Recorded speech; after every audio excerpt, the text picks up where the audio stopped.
This is 21. 21. Thumbs up. Hey. The 21st one of our time here talking about the Eucharist. And we finished this section on the effects of the Eucharist today. I'm a little bit sad to move on because these, I think, are so beautiful and so delightful to ponder and then to put into practice in our own lives, but we move on. Before we do that, we have this one last section. The first question that we'll talk about today is whether this sacrament benefits others besides the recipients. So think about the other sacraments, right? Think about baptism. Baptism is a sacrament, obviously, and you don't get baptized for someone else. Like, that's not why it happens. You get baptized, and the consequence of that is you receiving the forgiveness of sins, you receiving the grace of justification, you becoming a beloved son or daughter of God, and called to then abide in charity with Jesus Christ, and through him to have eternal life with the Father. Right, everyone else is really happy because that happened to you, but they're not the recipients of the sacrament. What's unique, or one of the things that's unique about the Eucharist, is that it's a sacrament and a sacrifice, right? So we've been kind of hitting these things again because that's how we can understand the effectiveness, the effects of the sacrament of Christ's body and blood. It's a sacrament. What does that mean? That means under a specific mode, under a specific material thing, something invisible, grace, is given to us, right? And it's given to us according to the mode of that sign, which is food, right? And so the principal effect is spiritual nourishment. That's the sacrament. And then it's a sacrifice, right? Why is it a sacrifice? Well, because the passion of Christ is what is represented by the sacrament, by the Eucharist. And of course, the passion of Christ is a sacrifice. Let me just read this because I think it's so beautiful.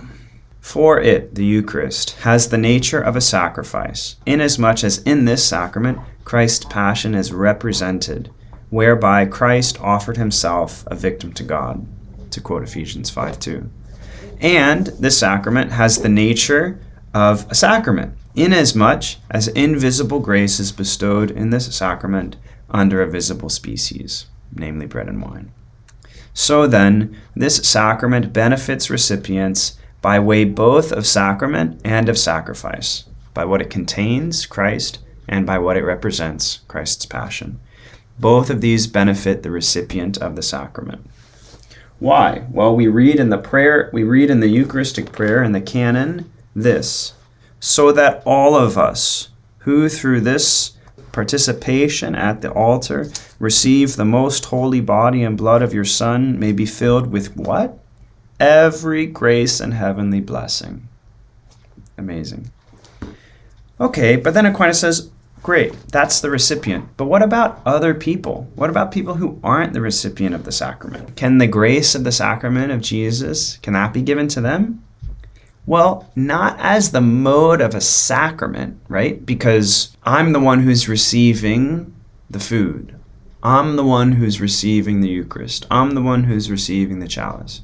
Other people aren't doing that. So me receiving food, just think about this physically. Me receiving food doesn't help you. Sorry. I just had, a cheeseburger. It was great. Doesn't help you though. You're like, I didn't get a cheeseburger.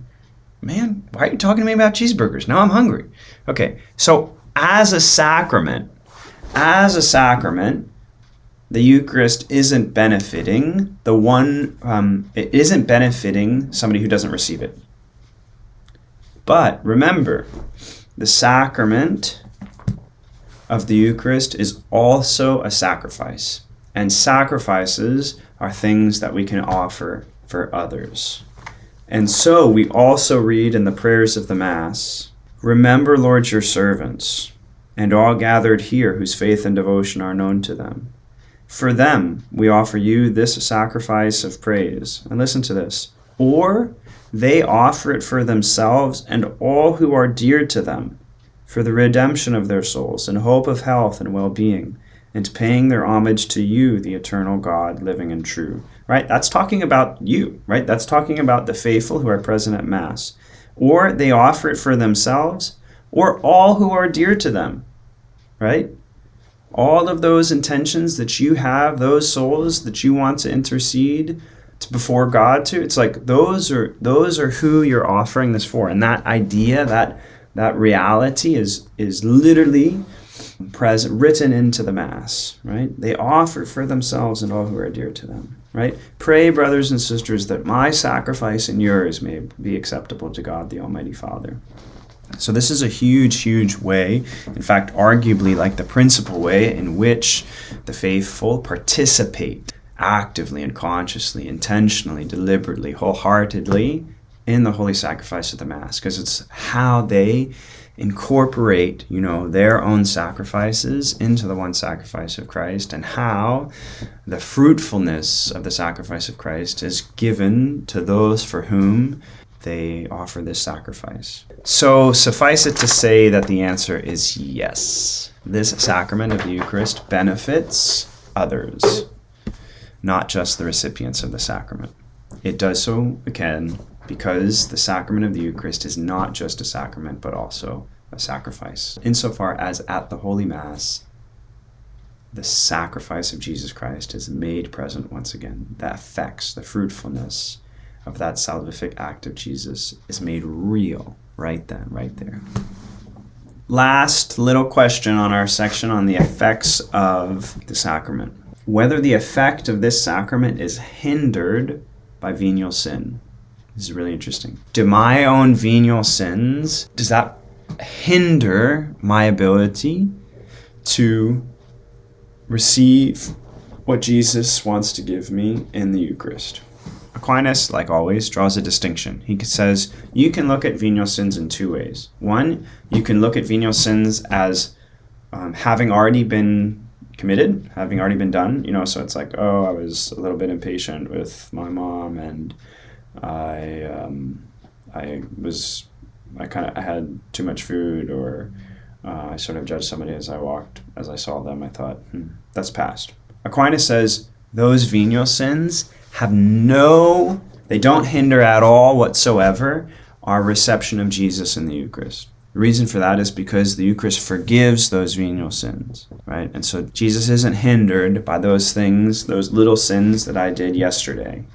He's not hindered by that when I receive him in the Eucharist. But there's a second way Aquinas says we can look at venial sins, and that is basically committing venial sins during Mass. Okay. And then having those present in our mind when we're going to receive Jesus in the Eucharist. He says this, I'm just going to quote it because it's really insightful.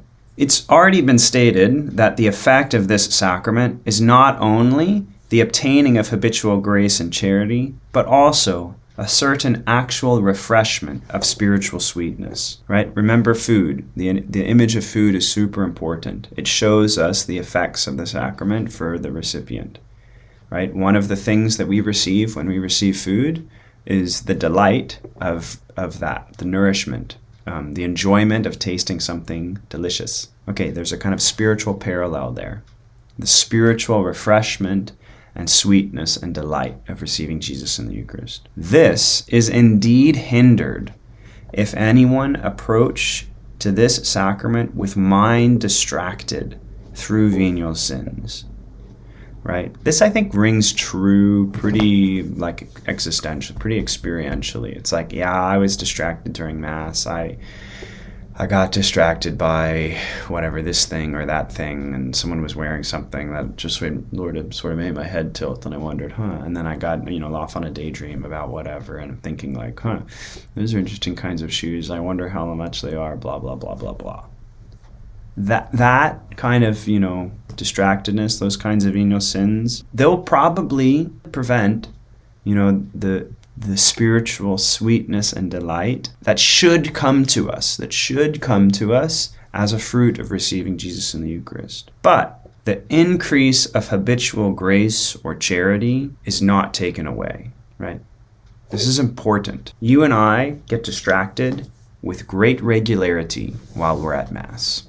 I'm just going to make that as a general judgment and state. It's important to realize that's not a wasted moment. That's not a wasted Mass. You can't say that, right? That's not That's not how it works. Just because one of the fruits, namely the delight or the delight that we get from food, the delight that we get from receiving Jesus in the Eucharist, that probably didn't obtain as a consequence of my inability to remain recollected at Mass. That's a bummer. That doesn't mean that I didn't receive the increase of grace, that my heart wasn't made more real as a consequence of receiving Jesus in the Most Blessed Sacrament. So we should have confidence in that, and have confidence in the fecundity of the sacrament of Jesus in the Eucharist. All right, I hope that's helpful. It's helpful for me. I think I really enjoyed studying these. So I will see you next time.